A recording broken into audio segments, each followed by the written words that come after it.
कर्म वचन तीनों प्रकार के पाप इस रात्रि को केवल जागरण करने से नाश हो जाते हैं।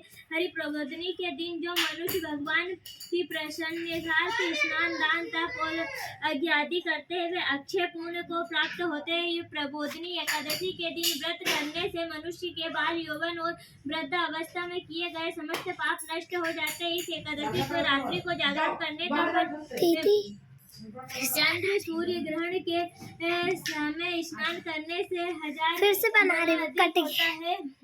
अन्य कोई भी फिर से बंद हो गए थे तो फिर से इस पुण्य के समान व्यर्थ है। जो मनुष्य प्रबोधनी का व्रत नहीं करते हैं उनके सब पुण्य व्यर्थ आता है। नारद तुमको इस विधि पूर्वक यत्न के साथ इस व्रत को करना चाहिए। जो कार्तिक मास में धर्म परायण होकर अन्य नहीं खाते उन्हें चंद्रयान व्रत का फल प्राप्त होता है। कार्तिक मास में भगवान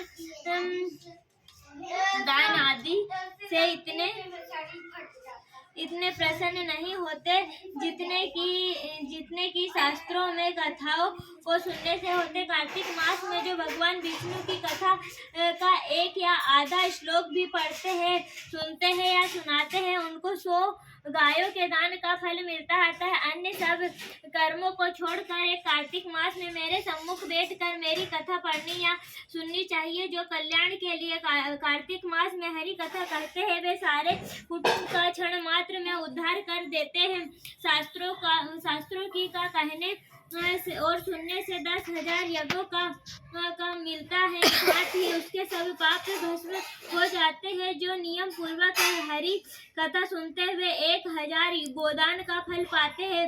विष्णु के जागने के दिन जो भगवान की कथा सुनते हैं वे 7 दीपों समेत पृथ्वी के दान करने का फल पाते। जो मनुष्य भगवान की कथा को सुनकर वाचक और अपनी सामर्थ्य के अनुसार दक्षिणा देते हैं वह सनातन लोक मिलता है। ब्रह्मा जी की यह बात सुनकर नारद मुनि ने कहा है भगवान एकादशी के व्रत की विधि हमसे कहिए और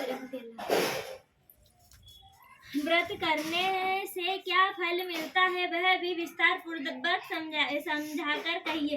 नारद मुनि की बात सुनकर ब्रह्मा जी कहने लगे कि हे ब्रह्म मुहूर्त में जब 2 घड़ी रात्रि रह जाए तब उठकर शौच आदि से निवृत्त होकर अंत धावन आदि करे और नदी तालाब कुआं बावड़ी या घर में एक में ही